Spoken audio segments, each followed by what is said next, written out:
In today's complex environment, almost every major project, from mining to transmission lines, is contentious. Hi, my name is Allie Mears. And I'm Byng. Welcome to Primary Risk, where each month we speak with the people behind the projects shaping our world. We'll be hosting candid conversations and hearing from industry leaders, political figures, engineers, and project proponents.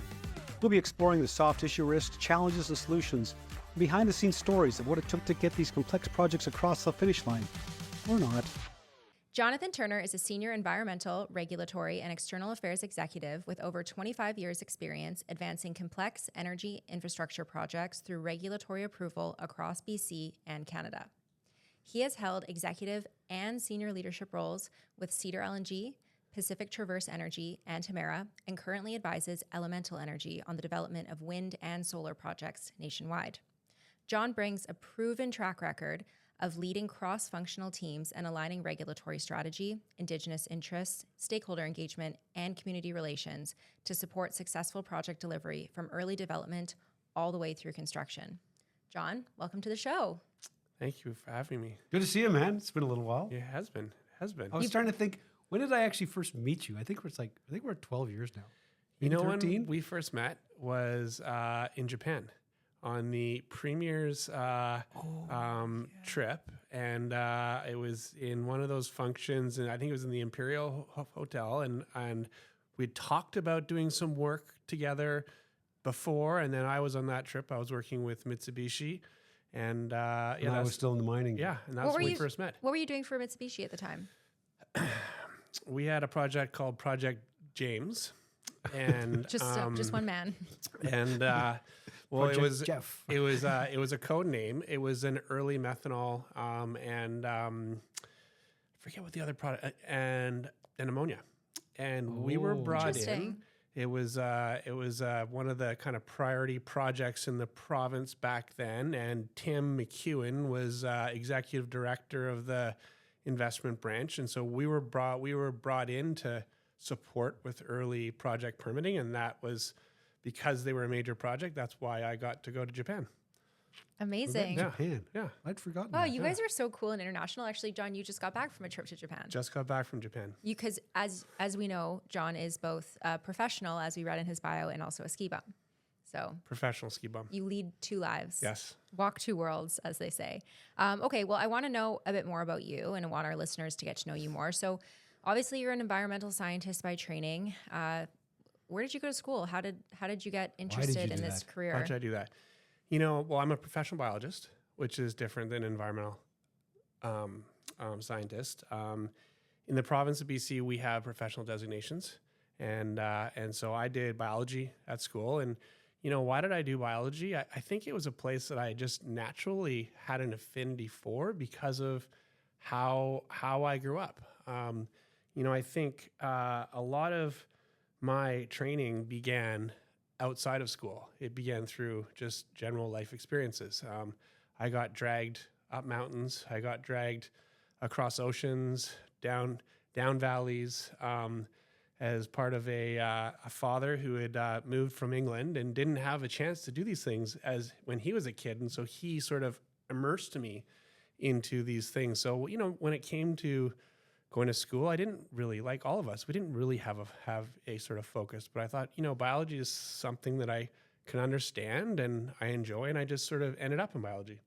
And where did you graduate?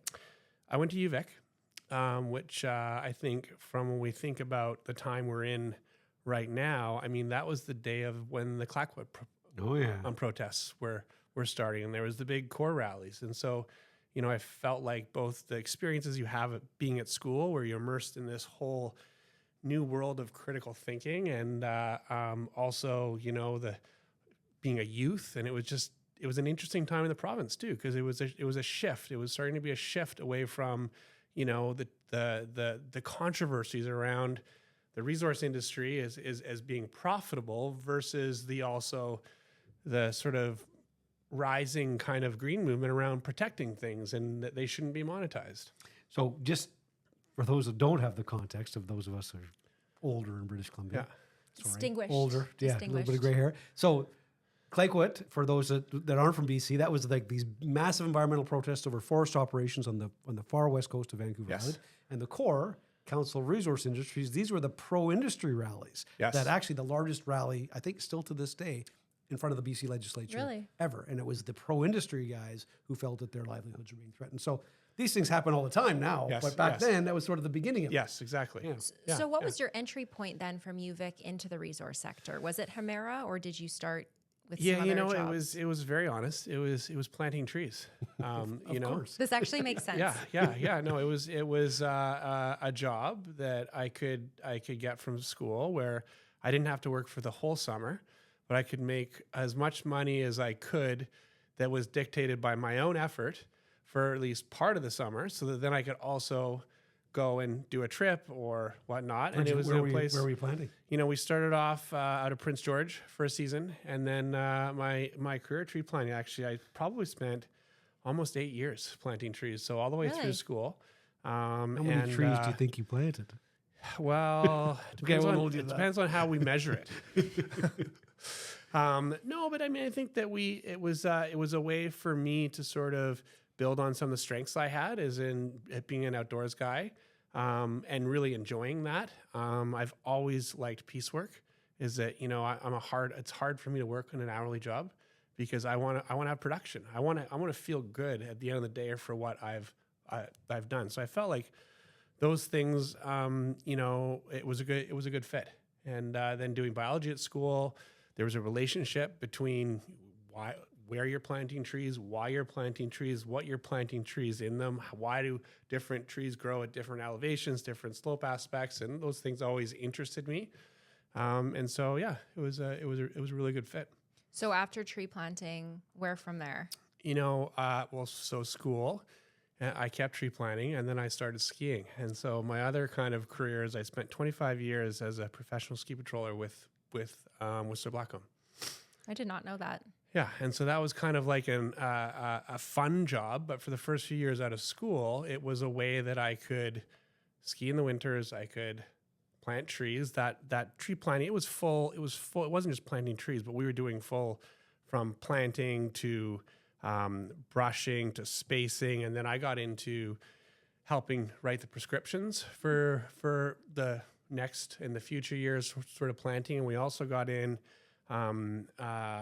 working on some terrain assessment and terrain analysis for future road building for forestry and stuff like that. So it was an honest entry into the sort of forest sort of sector that, you know, built on those experiences of recreation, the new experiences I had as, you know, ski patrolling and sort of search and rescue, the whole concept around risk management. And that kind of really evolved and kind of came to like a crux in the days with FRBC, because we had the late 90s was the first real kind of like drop in like the forestry sector. And here I am thinking that I have this stupid biology degree that I'm never going to use. I'm very excited to work outside in the forest industry, and all of a sudden the forest industry is imploding. And so that's what it was, a bit of a career transition or a pivot into meeting a person in actually Whistler, and he said, well, what'd you go to school for? I said, biology. He's like, perfect. He's like, come work for me. I'm an environmental consultant. I need biologists. And so that was really that sort of pivot out of forestry into environmental consulting. And Very West Coast story. Such a West Coast story. The ski patroller tree planter turns senior biologist at a consulting firm. Classic. So John, from there, so you did consulting for quite some time. That's actually when I met you, when you were consulting with Hemera, working on the wood fiber project. So when did the transition start to happen for you between consulting on the biology side to starting to do more permitting, which is interrelated, but leading permitting, and then through to kind of corporate affairs and more working with nations and communities and project management? Well, back to my first story around consulting. I remember walking into a room. I just started at this organization, and there was 3 or 4 people sitting in a room, and they were all talking about who is the smartest tailed frog biologist. And I kind of looked at them and I said, I'm like, and this is kind of part of my nature as well, is, you know, I see a bunch of people who are talking about something, discussing, slightly arguing, trying to say who's best. I said, well, I don't need to compete with you guys. I'll go find the work. And then you guys can be figure out who's the best tailed frog biologist. So I feel like that kind of really characterized where I was going in my career. I've always been involved or very interested in the people side of the work we do. You can't go do a tailed frog survey unless someone pays for it. And for someone to pay for it, they need to have an objective or a reason to do it. So it's about creating those opportunities for these really smart biologists to do their biology work. And so you have to go out and hunt for those different opportunities. So I'd say that right off the bat when I got, and this is even back to, I've never considered myself I'm a biologist, and I really respect the practice, but I've always, and I understand the practice, and I've done a lot of biology work, but I've always thought that there's an application of that. And so it's always been about how is it applied? And so that's kind of where I feel like things have changed. And you layer that on with, I feel like moving from consulting to Pacific Traverse Energy. And I think, Byng, I took a lot away from when we worked together at Woodfibre. One of the challenges of being a consultant is you can have really good ideas, you can make suggestions, you can write a strategy, and then you hand the piece of paper over, and then they say, oh, I like half of this, and I'll try and implement the things I like. And that doesn't work because they've forgotten 2 or the 3 main ingredients to the strategy. Well, I was told this by one of the Indigenous leaders in the province decades ago. When I was consulting to him, he said, I pay you for your advice, but I don't pay you to take it. So I'll choose what I take. Yeah. Right? Yeah. So, yeah, and I think that's kind of that transition. Like when we came in and supported you with Woodfibre, is that you let us lead the work that we thought we needed to do. But you asked that we owned it. And you put me in front of Ratnesh. You put me in front of the chairman, right? In challenging situations because you knew I didn't want to handle it myself. Yeah, but at the same time, we wanted to own the work that we're doing. Yeah. And I felt like that was, to me, it was very clear in my consulting career is that I want this responsibility. I want the accountability. Like I want to own it. That's actually very Byng of him because I feel like having worked on Woodfibre and being there, even as a junior person, you were given that sort of independence, we'll say. Enough rope to hang yourself. That's right. And I remember you would bring us in, and I think you did the same with Hemera, and you would say, you can do what you'd like, and I will back you up if you fail the first time. But if you fail multiple times, Don't fail many times. don't do it. Yeah. So, okay, so that was your first experience basically as a consultant being given all the reign in the world to lead a project the way you liked it. So you got a taste for that, and you thought, I want to do more of this. And that led you to leaving Hemera and starting something of your own. Now, remembering, Hemera was still existed when you left. It hadn't been bought by a Senko yet. Yeah, because Lara worked on the project after John. It was right in the transition. Yeah. Okay. So I was part of the team that knew what was up. But that wasn't interesting enough for me to hang around. Yeah. And it felt like very clean to get to good make time to a go. move when I did. So for those listening, you were working at Hemera as one of the lead folks on the Woodfibre file, and that was going really well, but the EA had been wrapped and there was still tons of permitting work happening. You decide that you're going to exit. Where did you land? And between then and then Pacific Traverse, and we're going to get into that, what did you do? Yeah, it was, there was a little bit of a gray area there when everything was happening, but it was a recommendation that came from David Bursey, another very well-respected regulatory sort of lawyer. He had run into these 2 young guys, Zach and Walt. The finance bros. You could call them the finance bros, who, one was commercial, one was like a very intelligent, like he understood trading. He understood commodity trading, and he understood the dynamics between, the downstream market, the upstream side. And so they were on a quest. They were actually driving the west coast of US and Canada, trying to figure out what would be a good spot for some sort of terminal. And How did they you were meet thinking them? about Some sort of terminal. They hadn't even decided well, what no, they had the a few export was. different. They had a few different ideas. Like it was LPG, but they were also looking at condensate. They were also looking at butane. There was some market opportunity there. So it was going to be some sort of derivative of natural gas because that's what they thought the real opportunity was.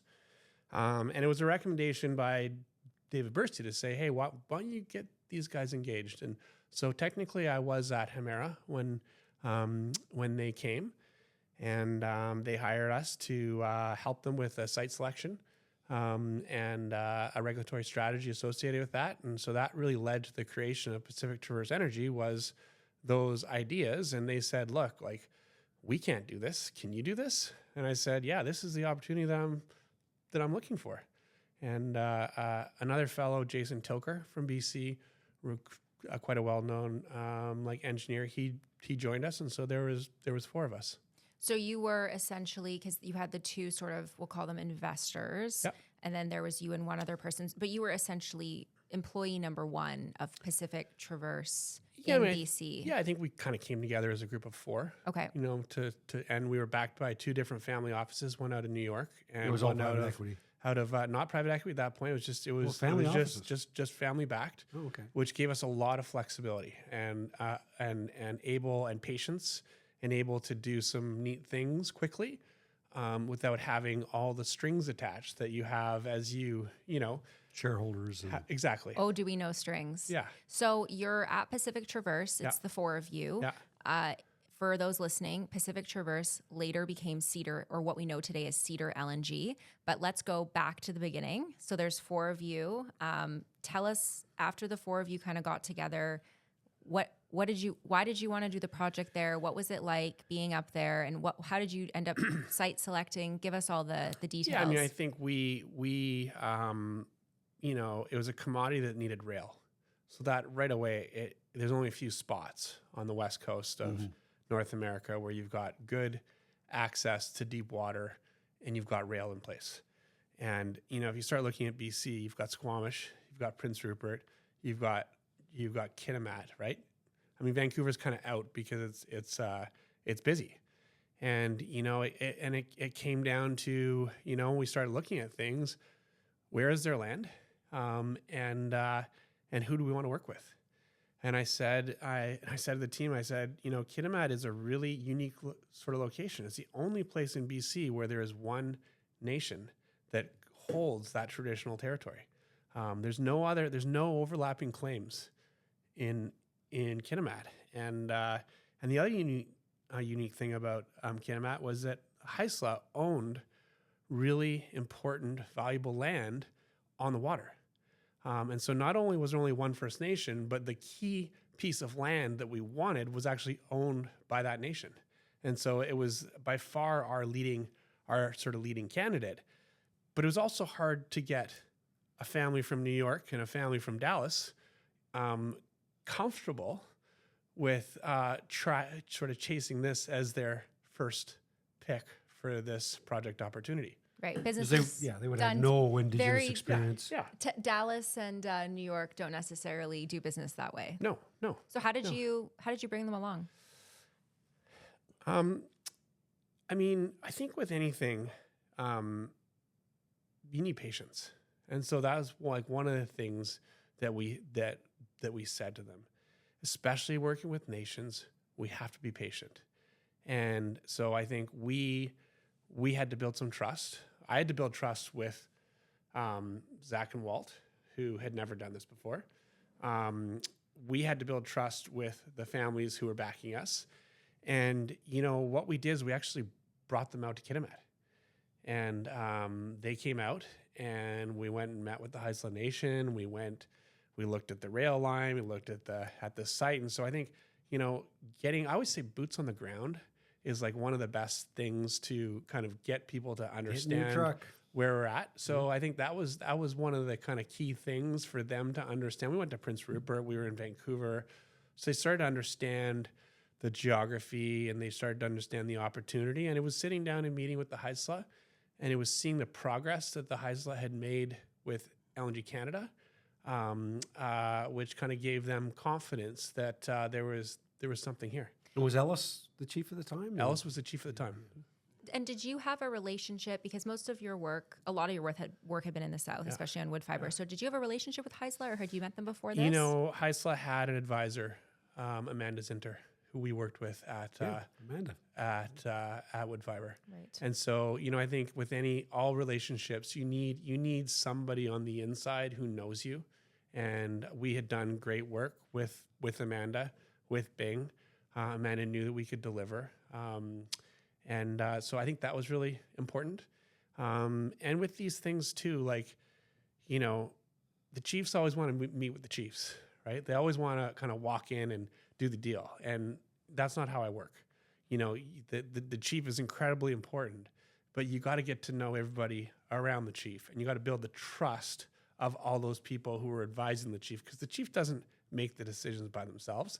The chief makes the decision based upon the information that that sort of comes up to them. That's an important distinction, I think. You know, I think we have a lot of people that come to British Columbia and, I need to meet the boss, I need to meet the chief, because that's maybe how they deal with interaction of leadership in their part of the world. Yeah. But that's that often that misunderstanding of how the community, the chief may be the face, but the community really is still controlling things. Yeah. And you had some support too, because Mandy was up there working on the project as well. And, you know, it's helpful to know that, you know, relationships need to come at all levels, and they need to come from different people. And the strength is as strength does, right? You need other people on the team to support that effort. Yeah. No, Miranda McEwen was key to building the relationship. I mean, I think the whole team played a role, and I think we talk about in consulting, we used to talk about relationships almost like a zipper, right? The zipper fails if all the pieces don't come together sequentially. And so you need to have all of those different relationships functioning to kind of build that trust across the community. Let's talk a little bit about because we're talking about the personalities and the people, which is, we believe, is probably more critical than process. But let's talk a little bit about the process. So you were assembling a company out of nothing, right? So you had some financial backing, you had some financial expertise, we had your expertise. What did you need to do to set it up properly so that it actually could be a going concern that the Heisler, for example, would see as a counterparty? Yeah. You know, we really position ourselves as an energy infrastructure development company. We weren't trying to sort of compete or sell ourselves as the next big global oil and gas company, or, you know, we had to be different.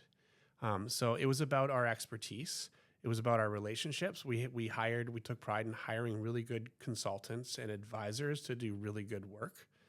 You know, we also made some pretty significant or, you know, honest commitments to the Heisler. That, you know, we said that we weren't going to make any announcements about the project. We weren't going to sell the project. We weren't going to advertise anything about the project until we had an agreement. It was 2 years of work directly with the Heisler, doing some studies, providing information, advancing design, before we had first agreement we signed on that project was our definitive project agreement with the Heisler, which was a long-term 2 years agreement. It took us 2 years to get to that point. But that's actually a really important point to pause on, because it sounds like, whoa, that's 2 years to get an agreement, but that probably accelerated what is now Cedar LNG by 10 years. I mean, absolutely. The old saying, you have to go slow to go fast. The early time in a project, collecting the right information, taking time to do your design. So, and we used to talk about this, is that, you know, the project was responsive to the environment. We weren't coming here and saying, hey, we've built this 10 times in 10 different jurisdictions. We know exactly what we're doing. We said, we're going to come here and we're going to get to know the environment. We're going to get to know the community. We're going to build a project that fits in the environment, that fits into the community, to help and spend that time so that when we start running with the design and the permitting, we weren't dealing with these issues that we hadn't thought about or that we didn't have to deal with on the last project. So I think that you know, 2 years isn't a long time with the amount of work we were able to complete in that time. So after you get that agreement, which congratulations, by the way, because for anyone that's done any negotiations or agreements, that's incredible that you were able to get a definitive agreement done in 2 years. Between then and when Pembina purchases 50% and comes in and Pacific Traverse, I think it was Delphin Midstream when they step out, what happened in that time? So maybe just to step back a little bit too, and just to clarify something, Pacific Traverse Energy was a company that had an LPG export project, and Cedar was never our project. Cedar has always been the Haisla project. It's always been their vision. Okay. Right. So that So was it competing at the time?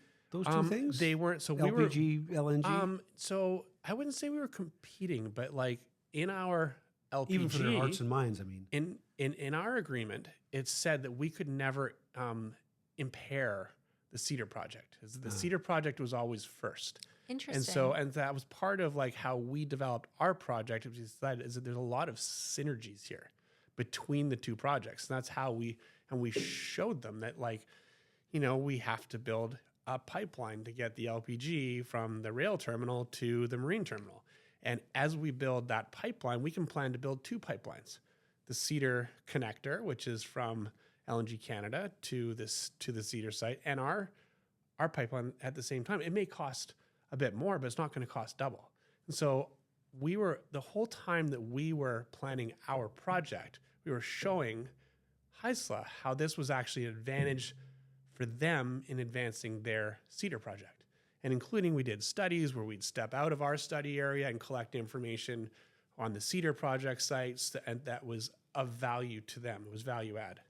Interesting. Okay, so thank you for clarifying that, because I think it's really important. I feel like this story hasn't really been told before. So again, going back to the first question is, what happened between that time of getting that agreement in place and the time that Pembina came in? Because from anyone that's gone and Googled the project or maybe taken a brief look at it, it looks or appears as though Pembina comes in, there's a 50% quote unquote purchase, and then suddenly it is the Cedar LNG project that's progressing, and Pacific Traverse and Delphin are no longer part of the equation. So the Haisla put out an RFP, and it was a private, it was an invite only RFP. I think it was distributed to about 20 different entities across the world, really, including the folks behind Woodfibre. Yeah, and Pembina, and AltaGas, and there was a number of other, also the Niska, the Xylisms, Western was part of that, and so we competed with all of those companies to be the partner for the Haisla. And we were the successful out of that competition. They chose us to be their partner. For the choice is important, right? Yeah. The choice of how you made that decision. They made that decision. Yeah. Why did they choose you? Because you weren't the big player. No. It was the trust, and it was the relationships. It was the fact that at that point we'd spent 3-4 years developing the relationship. I was at an elders lunch every quarter. I knew all the elders. I knew Sammy, the artist, and one of their hereditary chiefs. We were able to, with the LPG project, really develop the relationship, and we were all working together. So the RFP was for the LNG project, for those listening. So that goes out and you're successful, and you guys are the selected company to work with the Haisla on this potential LNG project. Yes. So now you're working on 2 projects at the same time. Yes. What did that look like? They were advancing at different rates. The LNG project was a much longer term goal. And we actually, with the LPG project, we had that to a point where we were ready to permit the project. We had investors lined up. Denham was our private equity partner. We had other investors that wanted to come in, major Canadian energy companies who wanted to come into that project. And then the new Impact Assessment Act hit, and it removed the exemption for a marine terminal from a property that was zoned for marine terminals. And so it changed a 1.5 year long permitting process into a 5-year permitting process. And so that was a bit of a hiccup. And so that was fall 2019 that all came in place. We were starting to do some work around, okay, how could we incorporate this into our plans? And then the next, interesting kind of milestone for us is that we had a closing for that LPG project on February 28th, 2020. And about February 15th, the process, they said, let's just pause for a little bit. There's something weird going on in the world. And we're going to pause that. New closing date is March 15th, 2020. COVID. Exactly. And so that, I would say that COVID was the nail in the coffin for the LPG project, because we all know it changed everything. And anybody who had money was holding on to their money. We who were young, nimble, work fast, sort of developers, we didn't have the money to be able to keep two projects moving forward. And so that's where we took a real pivot. We said, okay, LPG, stop. The money we have, we cannot allow the Cedar project to fail. We've made a commitment to the Haisla that this is their most important project. Was there any economic play in that as well, LPG versus LNG at the time? What were the pricing? What was the pricing like? I would say that they're complementary. The more natural gas comes out of the ground from the Montney, the more LPG there is. I would say that on the West Coast, what we were seeing is that there was an increase in exports, and also there was a bit more competition because of the different, the polypropylene plants that were kind of happening in Alberta. Right. And so there was a bit more competition for LPG that was developing that wasn't there in 2017. And the Haisla wanted another LNG project. Absolutely. That was their preferred one. And as we kind of spoke about, you were really listening to the nation and letting them Absolutely. take the lead as your project partner. Absolutely. So I guess, John, I mean, that's a lot to unpack, and a kind of a tough one to, I think, let go of for anyone that's worked on a major project.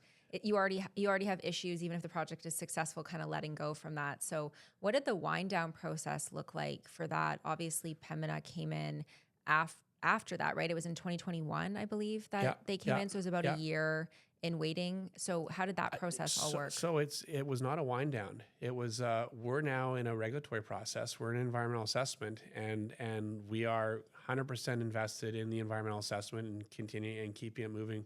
It's sort of moving forward. And so for Cedar. Yeah. So we went through a process where we looked around to try to raise more capital during COVID, which was sort of difficult. And then in spring 2021, which is when the process completed with sort of Pembina, that was part of a capital raise. And so they took over our share in the project.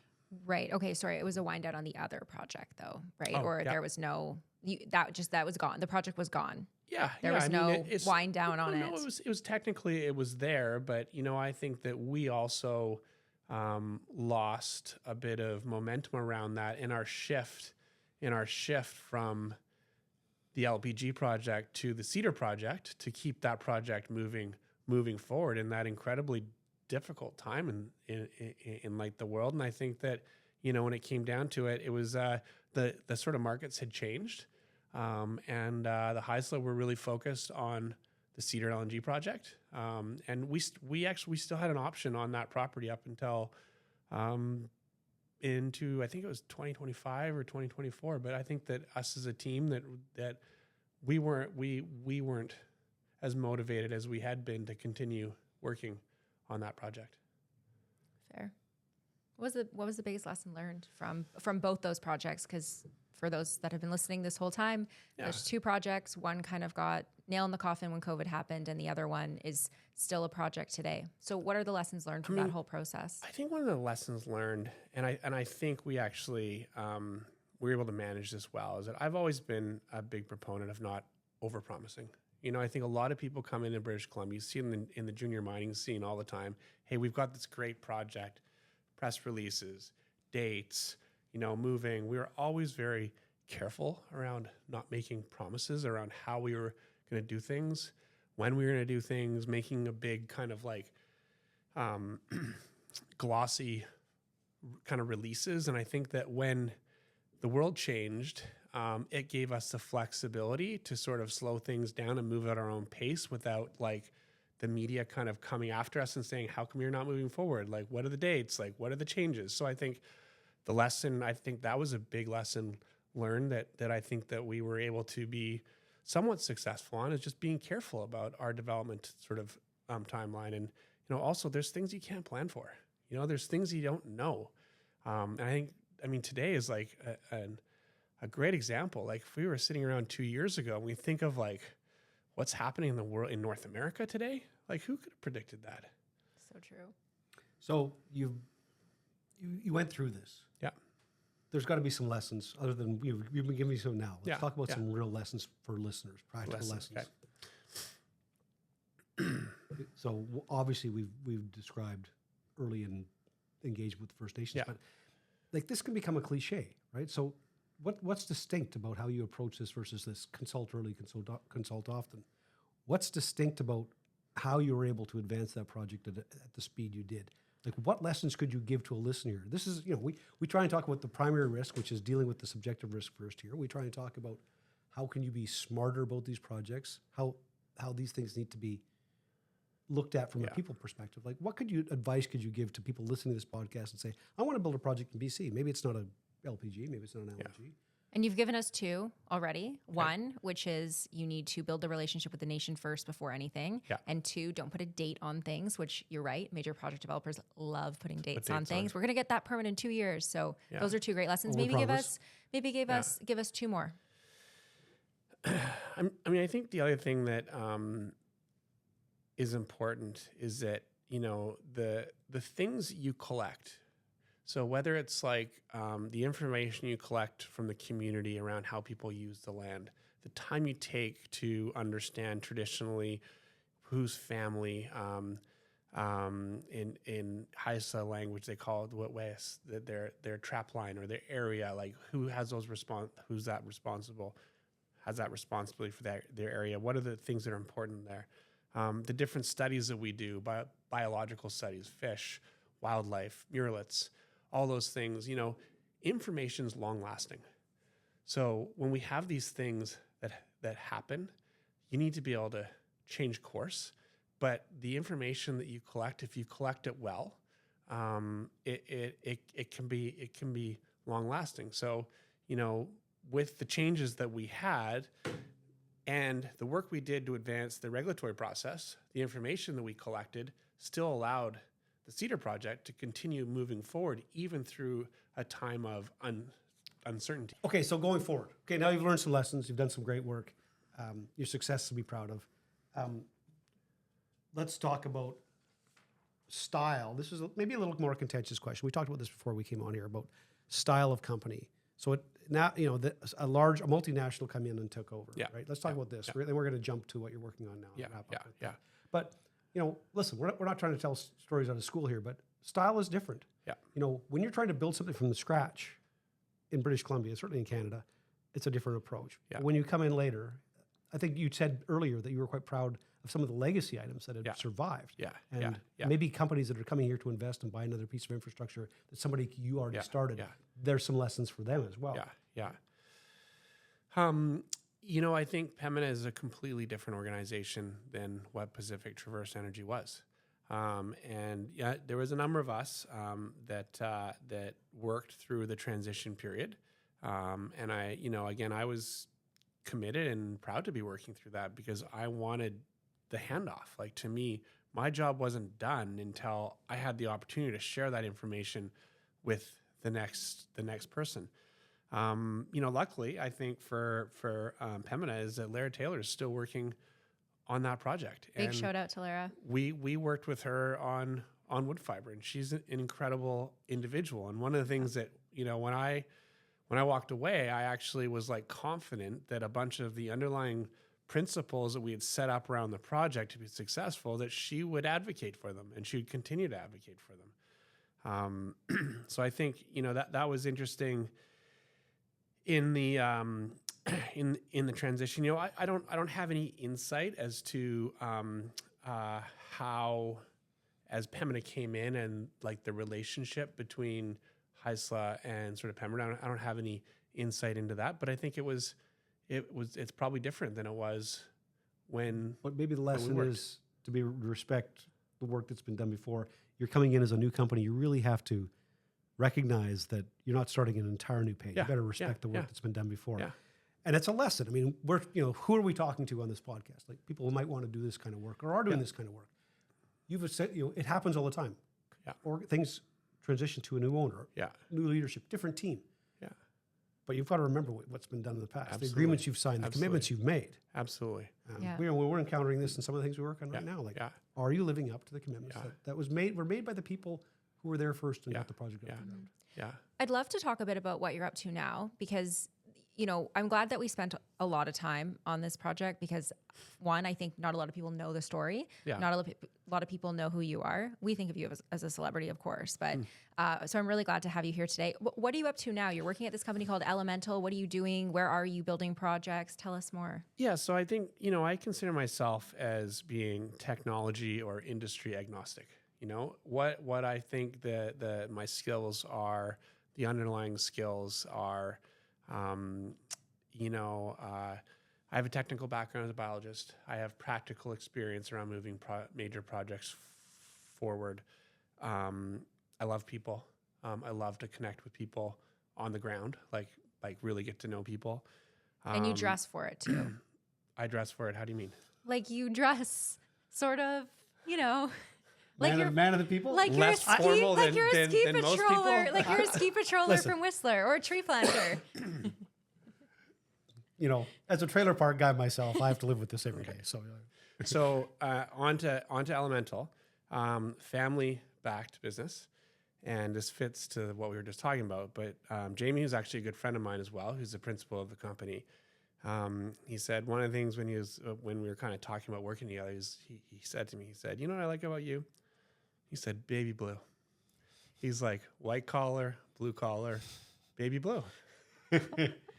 maybe that's what she was talking about. I think so. I think you do walk two worlds. I really mean that. You have the ability, and it is I called you a unicorn earlier today. It's true because you have that ability to be able to go in front of a multi-billion-dollar business owner and present in a very executive leadership style, but you also have that ability to go connect with someone in a community, and that's actually very rare. It's like a translator role in some respects. I think that's what's missed, about a lot of the projects that we work on is that translator role. Yeah, and I think it's more. It's even more than translating. It's about listening, right? It's about collecting information. It's about listening, and it's about showing people that you've listened to what they've said, and you've shown them how that has been incorporated into the project. Totally. So, you're working on wind and solar mostly Where now. are you working? Yeah, so it's interesting. I sort of in the transition, I came in to do some advisory work with Elemental, very part time, and there's two kind of problem projects they had, and they both had kind of community opposition problems. And one of the things Jamie had me in Alberta to deal with one of the renewables projects, and I said, "Oh, this is perfect. It's just like building an oil and gas project in British Columbia." Same but different. Same community attitude to something they're just not used to. Absolutely. Right. And I think back to we also had a wind project in Nova Scotia that had quite a large community opposition group. Right, I think we connected when you were working on that. And I think it was just about a lot of times us as developers, we think a lot about our project. We're proud of what we're doing, and we study a lot, and we think a lot, and we're always trying to prove to people that what we're doing is good, and so we spend a lot of time being a bit defensive and saying this is good for you, and I a lot of times think that's the completely wrong approach. Right? You need to go in, you need to listen. It's like, well, what don't you like about things? And how could we be doing things better? And what are the things that are most important to you in this community? And so I think that, it took some time, but I would say that we weren't successful in Alberta because we at around that same time too, the provincial leadership was going in a completely different direction. No more wind in Alberta. Weird decisions coming out of the AUC, which is the Alberta utility sort of commission. So I want to stop you right there because we've had like, this is important. Like this, a regulatory change by provincial government suddenly changes changes the terrain. Earlier you talked about when that came in, the federal government changed their environmental legislation and affected marine terminals. Like this level of political risk is, needs to be understood. Like this has affected huge. two of the things you're talking about here today. Yeah. And I mean, I think, in Alberta, we kind of thought, okay, well, this is a bit of a storm. So maybe let's just, the storm will pass, and we actually hired, we hired a government relations firm to just help us understand a little bit more the thought behind the change in where the new government was going. And, we had meetings with Premier Smith. We had meetings with the energy minister.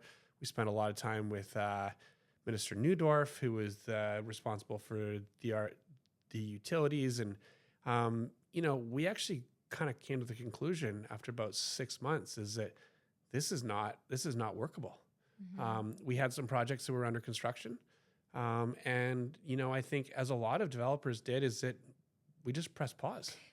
It's so interesting, John, because we were talking about this on our last podcast, which was just Byng and I ranting. So Yeah. I don't recommend listening to it. But we were talking about well worth it. this exact concept that governments don't realize that we're not as attractive a jurisdiction as people, as they like to say on the world stage, because of things like this. Yes. Because companies will come and invest millions of dollars, Yeah. right, into a wind energy project in a jurisdiction, and then a new government gets elected, and suddenly, because of the political wind, pun intended, of the day, suddenly the project is not feasible anymore. And we just saw that happen in BC. We were talking about that when you first got in here.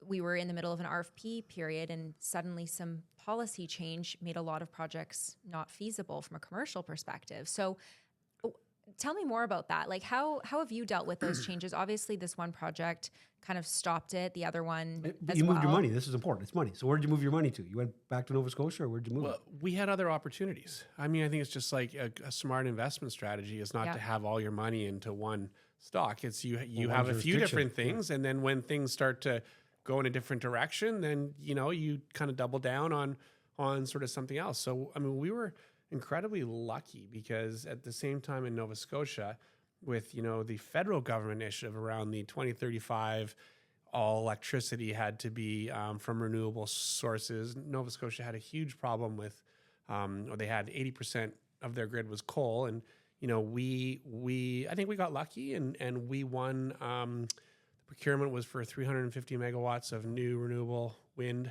electricity, and we won 200 megawatts of them. And we're a Wow. small firm, and we had national and international firms that we were sort of bidding against. So that's really the last 2 years has been a lot of excitement in Nova Scotia, and we're building 2 projects. Just finished one project, the Higgins Mountain Wind Project. It's 100 megawatt.